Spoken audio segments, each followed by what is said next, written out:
You're listening to Reap Sow, dispatches from the front lines of food, farming, and the environment. I'm your host, Teresa Casarulas. Our food system is dependent on immigrant workers, and the Trump administration's immigration crackdown could destabilize it from farm to table. The undocumented farm workers who pick your produce have been chased down in the fields. The asylum seekers who wait on you at restaurants have been arrested at their hearings. Then there are workers with temporary protected status, or TPS, a program that extends legal protections to immigrants whose home countries are too dangerous to return to. Thousands of TPS recipients work in meatpacking. And in the past few months, the administration has stripped many of them of their status, leaving them vulnerable to deportation. FERN senior editor Ted Genoways has been reporting on TPS recipients in meatpacking for years. And for many of them, Trump's deportation threat is compounding years of mistreatment. These workers have been overworked, underpaid, and in some cases, trafficked. Earlier this year, Ted published a big investigation into all this with our partners at Reveal. And in the months since, his sources have been through so much that Ted just had to revisit their story. I'll let Reveal host Al Letson take it from here. From the Center for Investigative Reporting and PRX, this is Reveal. I'm Al Letson. Chelly Moyes was expecting this call. Hey, Chelly, it's Ted Genoways. Hey, man, how's it going? Ted is a reporter with the Food and Environment Reporting Network, and he's been trying to reach Chelly for almost 24 hours, ever since he heard the news out of the Trump administration. I can tell you honestly, this is the first time I feel like, this is really happening for real. Chelly is Haitian and has what's called temporary protected status, or TPS. It gives Chelly the right to live and work in the U.S. legally because Haiti is considered too dangerous to go back to. But on February 20th, all of that changed. Now, despite the ongoing violence in their home country, the Trump administration is canceling an extension of temporary protected status for 500,000 Haitians. Haiti has been in turmoil for centuries. It's suffered through colonialism, harsh dictators, natural disasters, including a devastating earthquake in 2010 that it never fully recovered from. Food and water is still scarce, and over the last several years, more than 15,000 people have been killed in gang violence. It's led many Haitians to flee the country. Chelly was one of them. He nearly died after being shot in the chest during a robbery. The situation in Haiti felt dire. So I was thinking maybe because they know what is going on in Haiti, it's not logically possible to just, cancel TPS for the Haitians. Chelly says he doesn't know anyone who is planning to leave the country, at least not willingly. I don't think no one is going to get on a plane and say, hey, I'm going back home. I don't think this is going to happen. I think people are going to try everything but leave in this country unless they get arrested by ICE. Chelly knows a lot of Haitians. That's because he's a union representative for workers at one of the largest meatpacking plants in the country. It's owned by JBS, the largest meat producer in the world. At one point, not so long ago, the union says the plant in Greeley employed more than 1,200 Haitian migrants, just over a third of the workforce. The company has been accused of trafficking these workers, luring them in with the promise of good jobs and a place to live. Instead, the work was dangerous and the living conditions harsh. Immigrants at a meatpacking plant in Greeley say they were victims of a bait-and-switch scheme. Chelly says he saw firsthand how people were being treated. It's why he left JBS and started working at the union that represents the workers to try and fight back and improve conditions.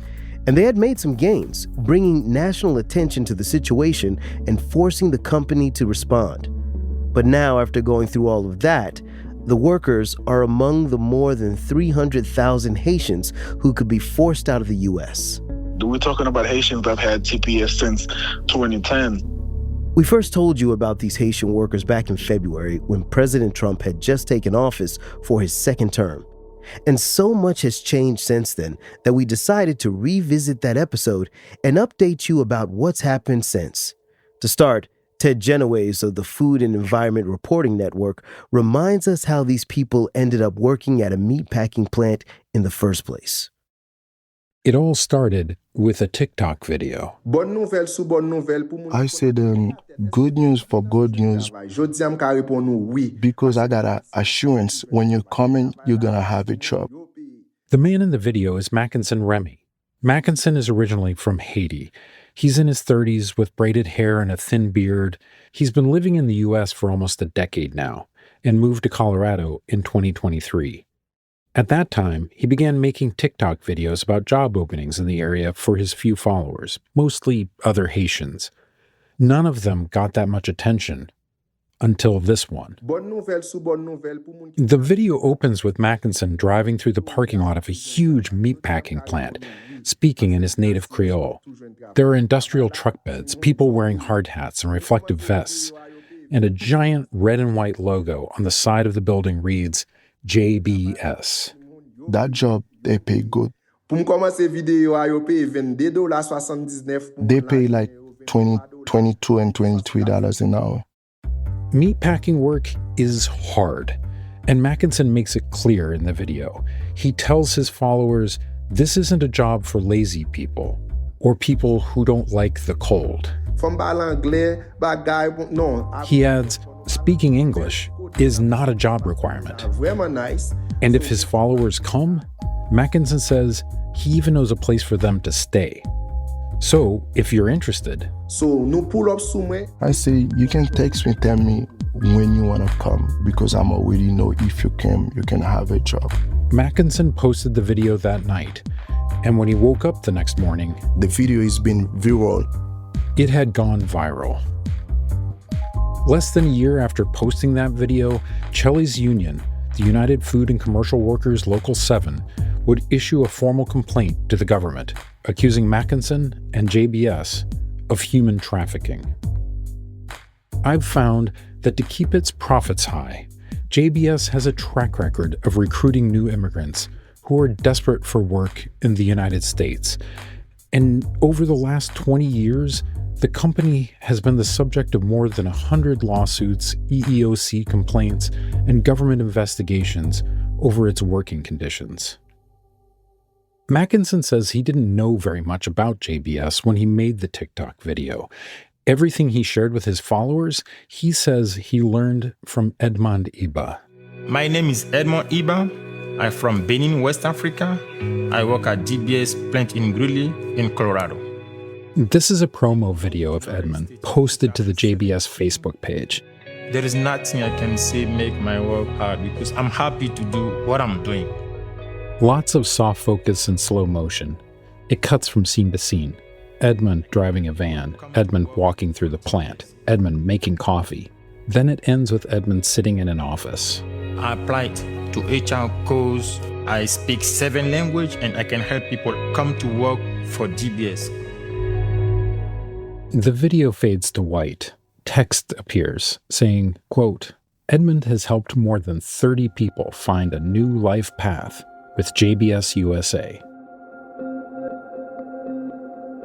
Now, speaking 7 languages is never not an asset for any job, but it's especially useful at JBS because nearly all the people Edmond has hired are immigrants.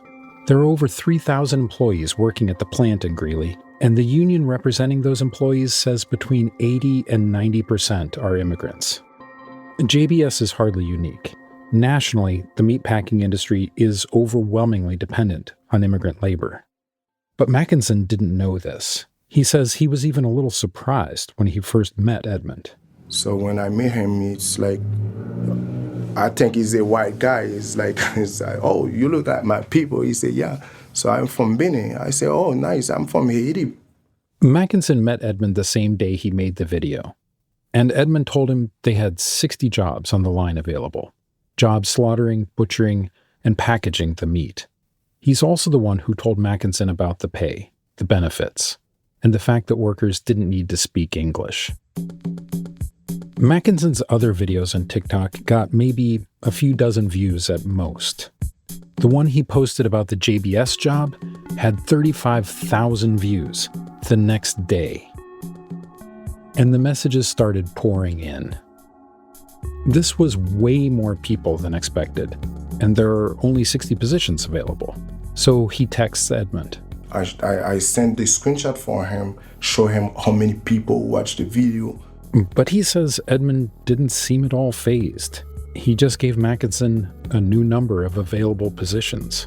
He said even like 100 or 200 people, he can help them out. This surprised Mackinson, but it doesn't surprise me. Turnover in the meatpacking industry is incredibly high, an estimated 40% each year. That's because the work is grueling and extremely dangerous. That's been the case since the earliest days of industrial meatpacking at the turn of the 20th century. People burn out and are injured all the time. But the Haitians who responded to Mackinson needed work and were enticed by the high pay. Plus, Mackinson had said he could help them find a place to stay, but he had never expected this kind of response.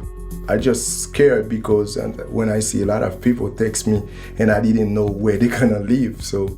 Soon, he gets a text from Edmund promising that the new hires will be staying at a motel near the plant for 2 weeks, free of charge. So, and after I remember, he called me, he said, hey, listen, we got a place for them. Don't worry, let them come. And so they came. Hey, my boss, I'm with the guy. I'm waiting for the other one. I'm at the airport right now. This is a voice memo Mackinson sent to Edmund from the Denver airport. It was December 2023, and he was picking up some of the first Haitians to arrive. Boss, you see the last guy I sent it to? This is him ticket. He's already booked the ticket. Edmund directed him to bring everyone to a place called the Rainbow Motel. It sits right off a highway about a mile from the JBS plant. Much like other budget motels, there's not much to it. Tiny rooms, mismatched furniture, some plastic chairs out front. No pool, but there is a fenced-off square of AstroTurf. And yes, there is a neon rainbow on the roof. There were dozens of Haitians who came to Greeley that first month, and Mackinson quickly became their point person for almost everything. Mackinson says he would sometimes stick around Greeley for a few days to drive people to get anything they needed. Food from Walmart, coats from Goodwill. It was becoming a lot. Boss, this work is hard for me, boss. It's hard. I have to explain everything with them. Here's another one of those voice memos to Edmund. A lot of people want to come in this job, man. I got people, bro. I told you I'm an influencer, bro. That's why they trust me, bro. They really trust me, bro. Mackinson says he would charge each person he picked up at the Denver airport $120 to make the 2.5-hour trip from Greeley and back. He also charged for the rides to Walmart and Goodwill. But Mackinson said what he really wanted was to be hired by JBS, and he asked Edmund to connect him with his boss. He said, okay, no problem, be patient. When the second group came, I talked to him about the same thing. He told me the same thing. You have to be patient. So. And were you being paid by JBS? Nothing. JBS never paid me for anything. And still, people kept coming. 100, 200, more. Even though Mackinson was frustrated with Edmund and JBS, he kept telling himself that at the end of the day, he was doing something good, helping his fellow Haitians find a better life. People like Auguste. That's not his real name. We've given him an alias because he's worried about retaliation from JBS. Auguste came to the U.S. from Haiti in 2023. He calls it an epic experience. And by all accounts, it was. He first flew to Brazil in March 2023 and set off north, traveling across 10 different countries. The journey included crossing the Darien Gap, a 60-mile expanse of thick rainforest at the Colombia-Panama border. Auguste walked thousands of miles. He says he slept on the jungle floor, woken up by the sounds of wild animals in the night. Auguste tells me he was always on guard because people warned him of armed thieves along the way who would rob people or worse.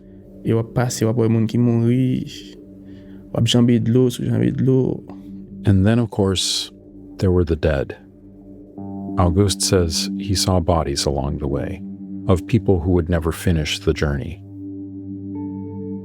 It took a month, but he finally made it to Mexico, where Auguste immediately applied to enter the U.S. legally via temporary protected status, TPS for short. It's a rigorous process. He was fingerprinted as part of a background check. His cheek was swabbed for medical screening. Finally, his application was approved. Auguste entered the U.S. in the spring of 2023. Today, there are more than 200,000 Haitians in the U.S. under TPS, making them one of the largest groups with that status. Auguste spent 6 months waiting for work authorization, often going hungry. But Auguste tells me it's easier to live without food than it is without hope. Then he heard about Mackinson's video. He was living in Baltimore and struggling to find work. A friend of his already moved to Greeley and got hired by JBS. He told Auguste the job was legit, so Auguste decided to go too.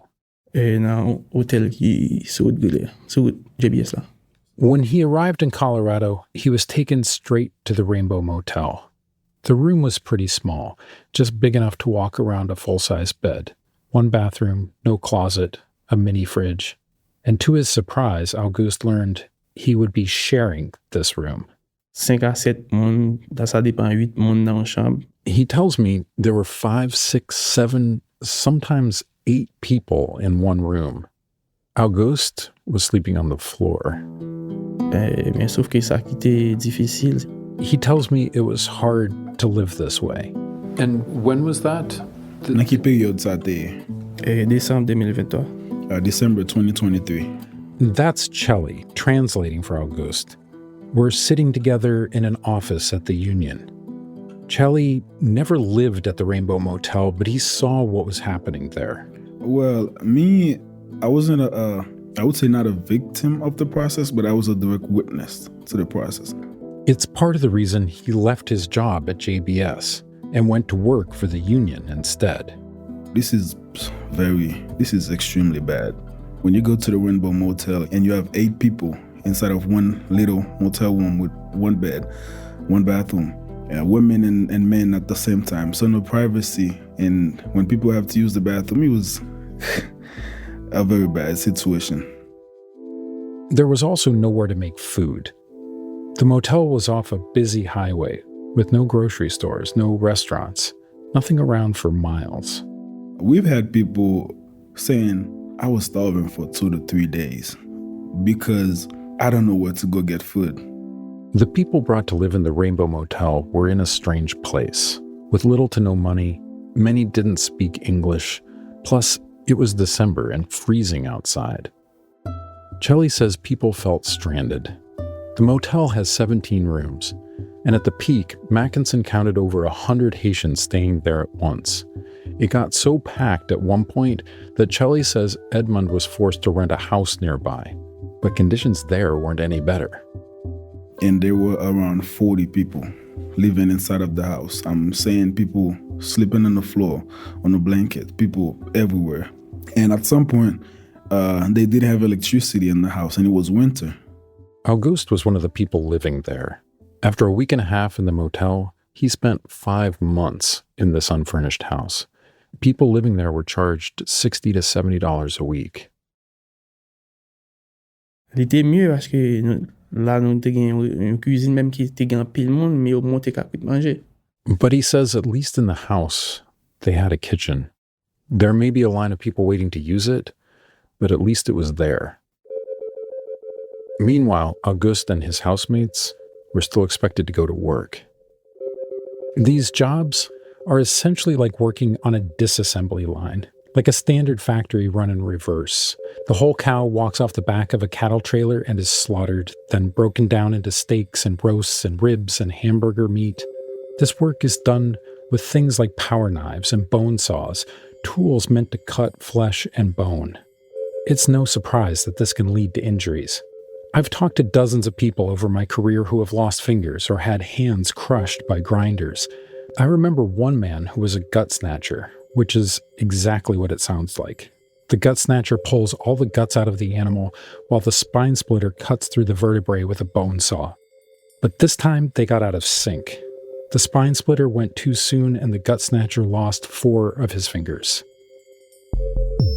Stories like these are common across the industry.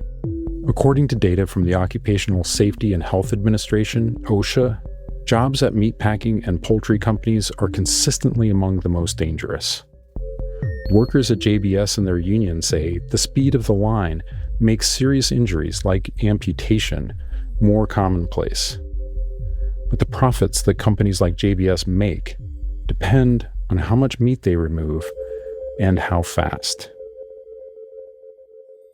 Around the same time this new crop of Haitian workers was hired, JBS had introduced its aptly named White Bone program. This is a program where the company is trying to do is get as much of the meat and product off of a bone. It's literally like a white bone. This is Kim Cordova, president of UFCW 7, the Greeley plant union. She says the White Bone program meant more cutting, more repetition, more exertion, and all at a dizzying speed. The line speeds were really increasing to line speeds we had never seen before. Almost all of the Haitian workers were put on the same evening shift from about 2 to 11 p.m., B shift. And Chelly says B shift had faster speeds than the day shift. Way fast. I mean, we have people that have been working at the plant for 10, 15 years, and they can tell us they have never seen any change speed going over 390. That's 390 head of cattle per hour. Typically, workers on the day shift rarely saw speeds above 300 per hour. But right now, you're having 420. At some point, we had 430. That's roughly 35,000 cows a week. And workers are really put at risk for their safety because it is so fast. Kim says people were getting injured. Union members were going to JBS management almost every day, telling them to slow things down because this wasn't safe. And sometimes they would, bring it from 420 to 410, which is still unacceptable. And it wasn't just the chain speed. This new group of workers were being forced to sign documents in languages that they don't speak, in English actually, that waived their rights or abandoned their injury claims. Workers' medical cards were being kept from them. Medical bills not being paid. Workers' mail was being withheld. The supervisor had total control of their U.S. mail. Haitians were being treated differently than other workers. If I ask for a break to go to the bathroom, I will not get it. Meanwhile, Auguste and his fellow Haitians would go back to a so-called home, with little to no food, a line for the bathroom, and only the floor to sleep on. Auguste tells me every day at work, he couldn't help but notice that each cow had its own little cage. But he was expected to share a tiny space with 5, 6, 7, 8 of his co-workers. It was darkly ironic, but he found himself thinking, the cows had it better. What does that make you think as you see that the cows are treated better than the workers? Personnellement ou même. Ça fait me penser à l'y passé. La regardé à l'époque, transporté nous ici dans le bateau négrier comme esclaves. He even make me think about the past. I feel like I was being treated as a slave. And if we need to take a break, we can.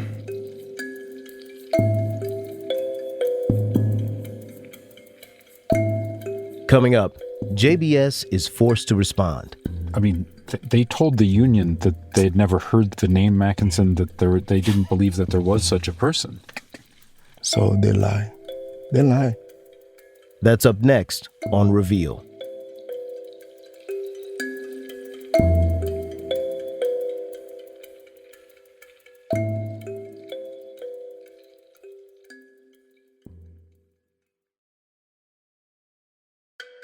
From the Center for Investigative Reporting and PRX, this is Reveal.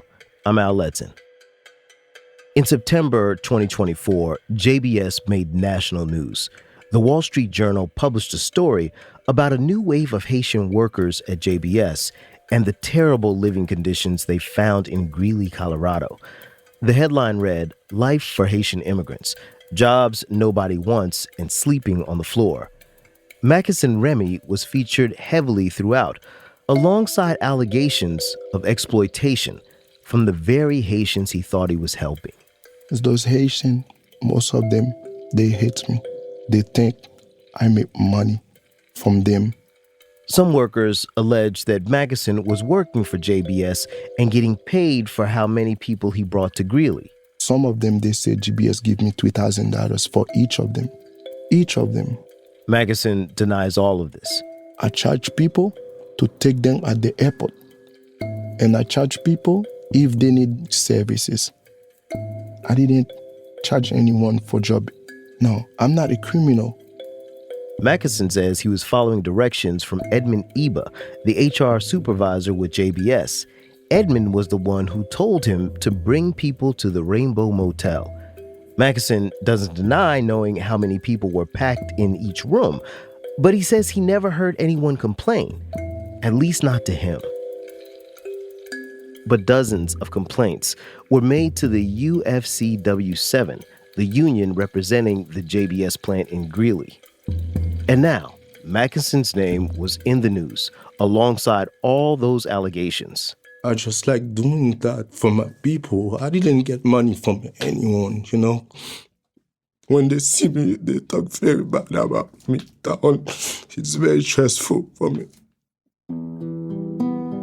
Ted Genoways, a reporter with the Food and Environment Reporting Network, has been covering the meatpacking industry for over a decade.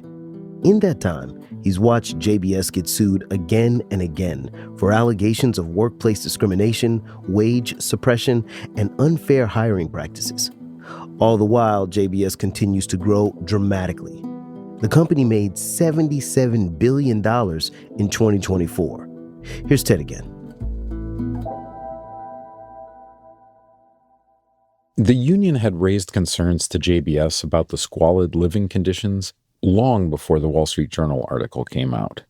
JBS had told the UFCW7 that it was investigating, but the union didn't hear anything for months.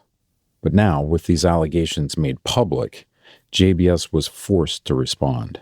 So, as I'm sure you know, JBS claims that they had no knowledge of this system. Well, I've seen that. This is Chelly Moyse again, the union rep with UFCW7. The spokesperson from JBS that said any allegations are completely unacceptable. This is the exact word that I think I've seen online. Here are the exact words that a spokeswoman for JBS sent in an email to the Wall Street Journal. She said the company found, quote, reports about living conditions unacceptable and alarming. What exactly is unacceptable? Is it the allegations or the actual situation that was going on? In that same email to the Wall Street Journal, JBS says it wants all of its employees to have access to safe housing. The company fired the 2 HR managers above Edmund, and Edmund was moved to a different facility. The company says it also put in new training programs that teach employees about proper recruitment. JBS maintains that their leadership didn't know what was happening at the Rainbow Motel, something Chelly finds really hard to believe. It is really hard for anyone from JBS to deny what was happening when they had someone from that plant supervising those people every day, assigning them room and, filling an application for them. It is really hard for you to deny when you're directly involved like that. I've seen the texts to Mackinson that prove at least Edmund knew. If JBS said they didn't know anything about the motel, they lie. I got the text message from Edmund. Edmund asked Mackinson who was being checked into the Rainbow Motel. Mackinson replied with 6 names to a room. At one point in January 2024, Mackinson sent a list of nearly 50 people staying in 9 rooms. But after the Wall Street Journal article came out, Edmund abruptly cut ties with Mackinson. I tried to reach Edmund many times. even dropping by his house. Edmund? I'm Ted Genoways. This is my wife, Marianne. We were just hoping to talk to you for a few minutes if you've got time. I get your text message. I will gonna respond to you. Trust me, we will have a conversation. He never got back to me, and instead directed me to a company spokesperson. JBS did eventually send me a short email in response to the many questions I sent them from my reporting. Their statement repeats much of what they sent the Journal. They want all employees to have access to safe housing. They've hired new HR leaders and put in place new recruitment training programs.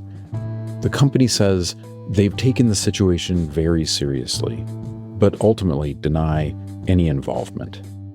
JBS says it conducted 2 separate investigations and, quote, no substantiated evidence was provided that tied Edmund Iba or company leadership to the claims outlined by the union. They did not respond to the fact that I've seen the text messages and phone calls between Edmund and Mackinson. JBS just underscored that Mackinson never worked for the company, and after the, quote, alarming allegations came out, they say they banned him from the plant. In response to the reports of dangerously fast line speeds, JBS simply said it follows the law. The email ends with, quote, at JBS, we have best-in-class workforce eligibility, safety, and compliance standards. But the union is still demanding answers. Here's Kim Cordova again, president of the UFCW 7. We have been dealing with what we believe is human trafficking and exploitation of these workers. In 2024, the union filed complaints with the Occupational Safety and Health Administration, OSHA, and the National Labor Relations Board, alleging exactly that. Kim says these Haitian migrants at JBS were brought here under false pretenses. They were promised a job and a place to stay. But the job wasn't just hard, it was unsafe.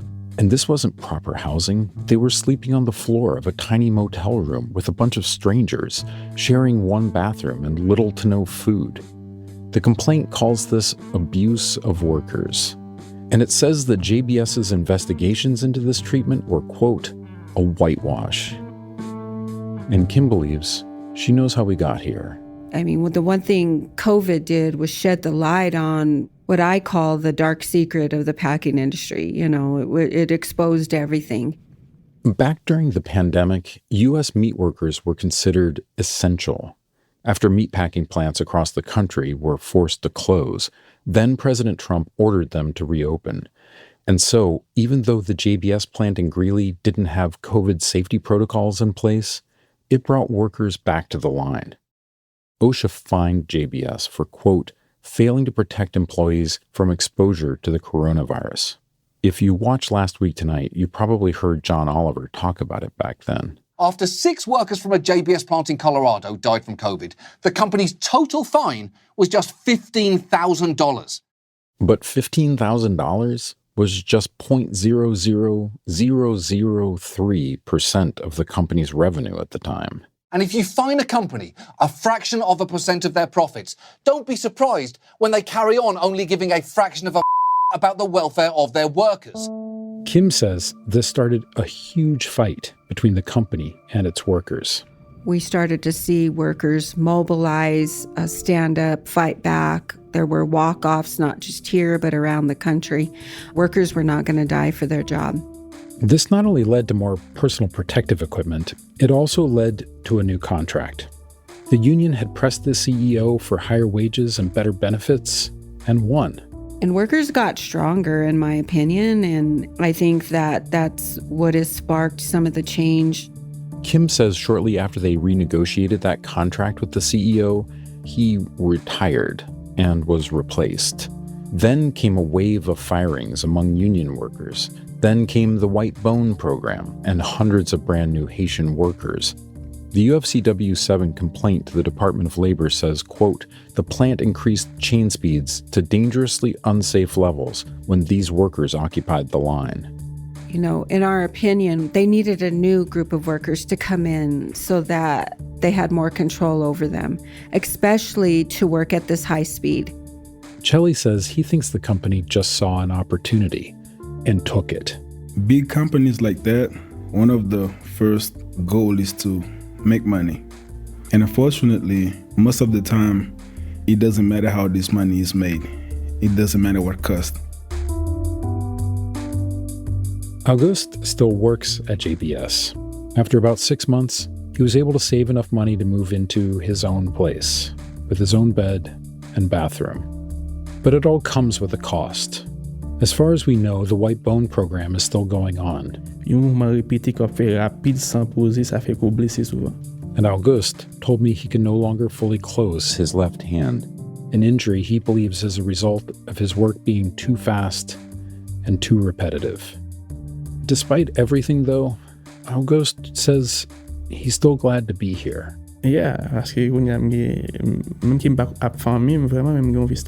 Because his life is stable now, and he just hopes things continue to get better. Then came the second Trump administration. We will begin the largest deportation operation in American history. On the campaign trail, Trump promised to deport an unprecedented 15 to 20 million people and said he would direct federal agencies to go after undocumented immigrants. But he also promised to go after immigrants here legally by ending programs like temporary protected status. So you would revoke the temporary protected status? Absolutely. I'd revoke it and I'd bring them back to their country. Going back to Haiti is a death sentence, really. Chelly Moyse again. The biggest issue is not the deportation itself. The biggest issue is what is going to happen after the deportation, because most of us, not to say all of us, we left the country obviously because it was very bad. And you're talking to some members at the plant and they are telling you, man, my cousin just got killed today and my family members, they just burned some house. So it's getting worse every day. You really don't know where it's gonna get. It's really bad. The New York Times has been tracking deportations and has found that the Trump administration is on pace to deport more than 400,000 people this year. While that's far less than Trump's campaign trail promise, the government's tactics are disrupting communities across the country, and a lot of what's happening is unprecedented. There have been aggressive immigration raids in the recent past, but they usually focused on workplaces, like meatpacking plants. Federal officials said today that yesterday's immigration raids at 6 meatpacking plants were the largest workplace crackdown ever. In May of 2006, then-President George W. Bush addressed the nation with promises of a new immigration policy. Part of that policy was to find and deport undocumented workers. And on December 12th of that year, he made good on that promise. Immigration and Customs Enforcement carried out a coordinated raid of meatpacking plants across the middle of the country. They were all run by Swift & Company, the world's second largest beef producer at the time. Armed ICE officers arrested and deported nearly 1,300 undocumented workers at these plants. Here's Mark Lauritsen, then vice president of the UFCW, speaking with PBS at the time. That one small community, the school district still held 25 children, some as young as 6 years old, because their parents were not around to pick them up. They were in a bus someplace to points unknown. The Swift plants were located all across the country, places like Cactus, Texas, Grand Island, Nebraska, Marshalltown, Iowa, and Greeley, Colorado. In the Greeley plant alone, 220 undocumented workers were detained.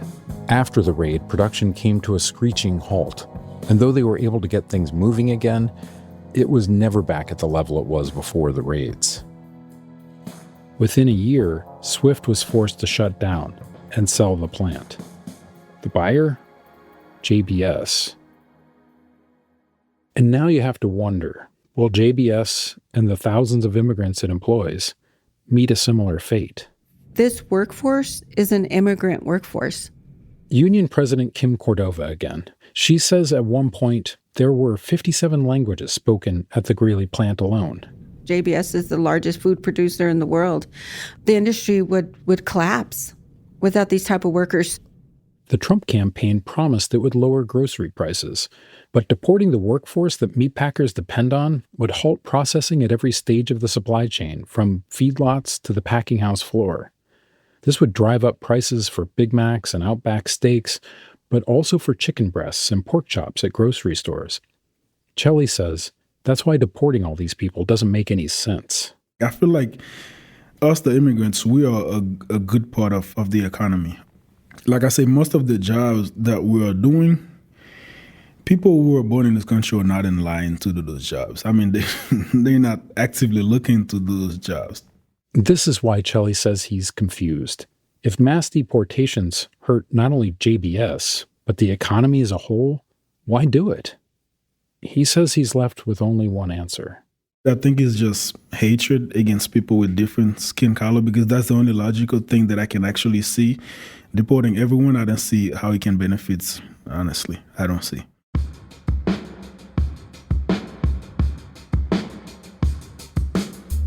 Up next, we fast forward to the present day to see how ending TPS is impacting Chelly and the other workers. I'm coming here to work, so there is definitely some frustration as far as, why this is happening to me.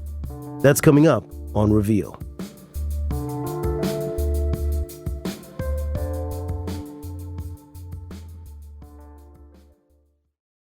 From the Center for Investigative Reporting and PRX, this is Reveal.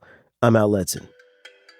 Today, we're returning to a story we first brought you in February, back when President Trump was weeks away from fulfilling a promise to not just go after undocumented immigrants, but to also target people living in the country legally. It's a really scary time for the Haitian community as the federal government has set a deadline for deportation. The pressure is now on to find answers and do them fast. Haitians with temporary protected status were told to leave the U.S. by August 3rd. But a federal judge intervened and extended that deadline to February 2026. This is the second time the Trump administration has attempted to end TPS for Haitians. During Trump's first term, the White House claimed Haiti was once again safe and people could return. Several groups sued, arguing that Haitians were being racially targeted, and TPS remained in place. This time around, the administration says it's ending TPS because Haitian gangs could be using the program to enter the U.S. and threaten our national security. Only the Department of Homeland Security has offered no proof this is happening. And once again, several groups are suing the government to keep TPS in place. Chelly says all of this is frustrating because not only are people like him not in gangs, they came here to get away from the gangs. We are not really criminals. I mean, a lot of us are in this country who've never really had not even a speeding ticket. I'm coming here to work, so there is definitely some frustration as far as, why this is happening to me. Ted Genoways of the Food and Environment Reporting Network has been keeping up with the Haitian workers at JBS, and he's joining me now to update us on where things stand. Welcome back, Ted. Thanks, Al. Okay, so first things first. What's happening with the workers at the plant in Greeley, Colorado? Do they still have their jobs? So Chelly was telling us that since February, JBS has fired somewhere between 300 and 400 workers at the plant in Greeley. The union says that's about a third of the Haitians hired in the last year or so. The company called them in and they let them know that, unfortunately, we have to stop working. The union says the workers were given 30 days to give the company documentation that proves they could continue to legally work in the U.S. Well, if not, they would have no option than to fire them. Many of these people ran to Chelly asking where else they could find work. What else can I do to make money? Can I, apply for Uber? Can I do DoorDash? This kind of stuff. But wait, if TPS doesn't expire until February, how is the company able to fire all these people already? Well, when you're working on TPS or other immigration programs, you're given the right to apply for a work permit. Then once you get the permit, you have to keep renewing it. And some of these workers had let their permits expire. In the past, the company probably wouldn't have been as aggressive about enforcing that paperwork. But because the Trump administration has put Haitian workers under scrutiny, companies like JBS are being more vigilant and asking more questions. It usually goes something like this. HR reaches out to me to say, hey, listen, we're covering our here. This is Bryce Downer. You're going to have to provide us with evidence of your authorization to be able to be employed. Otherwise, you'll have to be terminated. Bryce is an immigration lawyer with Novo Legal and has been working on cases for these workers. In theory, he says, an employer could allow time for these employees to figure out their work status, but the company risks being hit with penalties.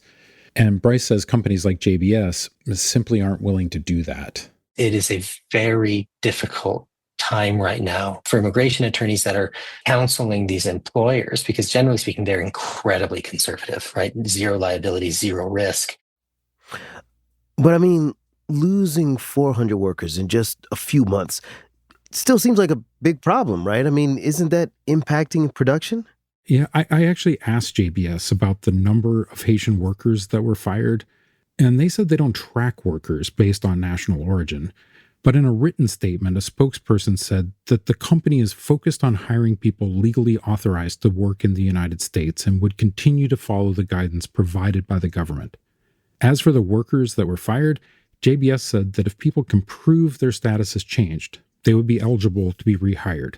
And the company said, quote, "At this point in time, our facilities are operating normally and our production levels remain unchanged." When I read that last line to Chelly, he didn't argue with it. I would say that this is exactly right. Because, before they let someone go, there's already someone, there to replace them. So production is not really affected.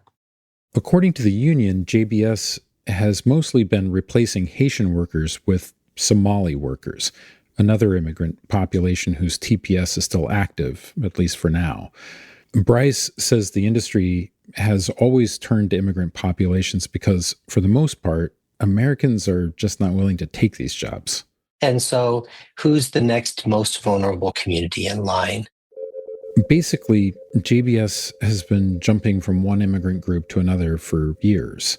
And as we heard in our original story, the way the company treats these workers has been under a lot of scrutiny, and complaints over unsafe working conditions at the plant continue.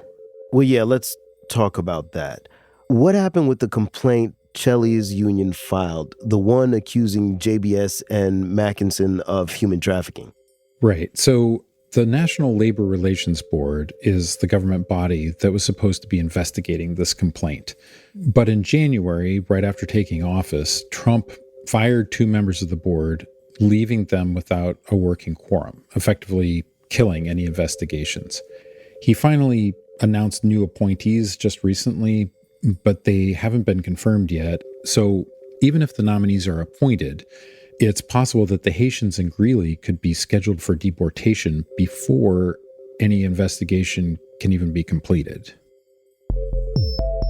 For its part, JBS has continued to insist that it thoroughly investigated and found no evidence that showed its employees were involved in trafficking Haitian workers.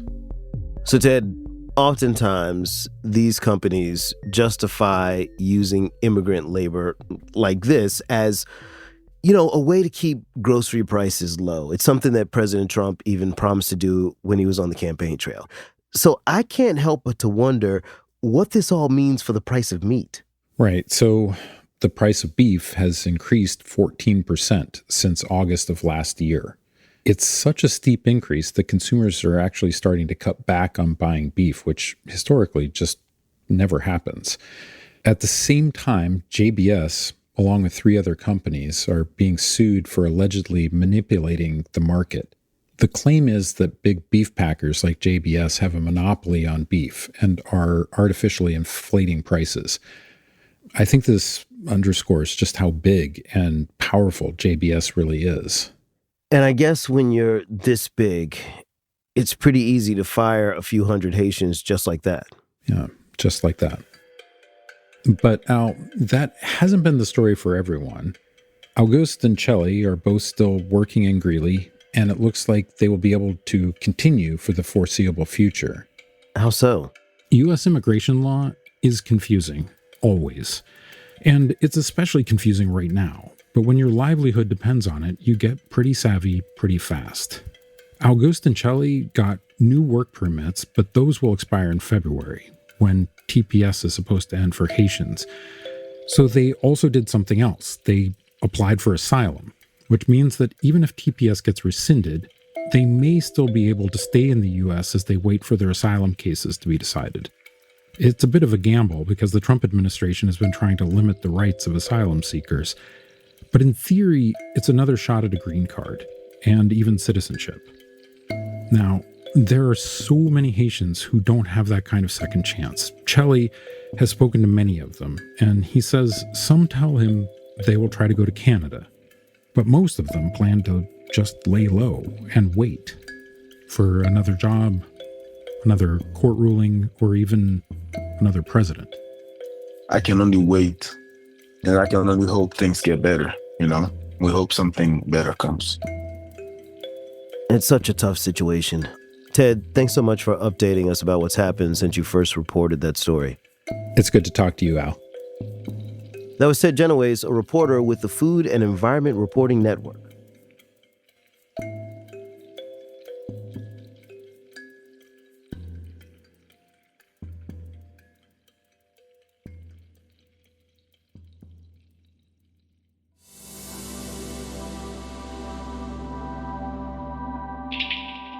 Special thanks to Reveal for their work on this episode. Reveal's lead producer for the show was Nadia Hamdan. Field production in Greeley, Colorado was done by Marianne Andre. Jenny Casas and Cynthia Rodriguez edited this show with help from Maddie Oatman. Special thanks to Florence Rousier for help with translation. Chastity Hale did the fact check. Legal review by James Chadwick, Victoria Baranetsky, and James Hoopt. Reveal's production manager is Dilemma Cobb. Their score and sound design was done by Jim Briggs and Fernando Arruda. They had help from Claire Mullen. Reveal's interim executive producers are Taki Telenides and Brett Myers. Their theme music is by Camerado Lightning.